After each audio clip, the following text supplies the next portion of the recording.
E allora l'altro applauso ci mettiamo. Un altro applauso ci vuole. Poi tra l'altro lo devo per forza leggere questo messaggio. Ciao Giuseppe, vorrei mandare i saluti al musicista più bravo che conosca, mio marito Salvo, che oggi è lì con te. Semmeriano, perché io ci eravamo un messaggio prima, la moglie, che lui è sposato pure, cioè sul Pigliano, anche due a bimbi, Tomasello, due bimbi c'ha pure Tomasello, tu pure sei sposato, tu uno, hai capito? Ma sai che Tomasello suona anche il Maranzano? Lo so, anzi adesso Tomasello, prima che finiamo, ce lo fai un colpo di maranzanata da 30 secondi? E adesso mentre parliamo. Perdonami, ma anche un'altra cosa importante da dire su Salvo. Costruisce e suona le zampogne.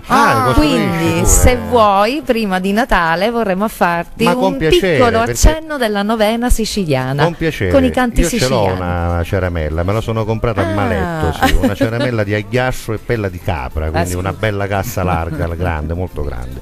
Vabbè, insomma, grazie ragazzi per essere stati con noi, però prima di congedarli e prima della by night, senti Claudio, senti che fa Tomasello, Pace de Rufighi, senti.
Questo significa proprio suonare il marranzano, lo posso dire suonare in questo caso, perché se avete ascoltato bene, se avete sentito dentro le note vere e proprie, non è soltanto un rumore di una molla che viene diciamo in qualche modo pizzicata e quindi vibra e basta.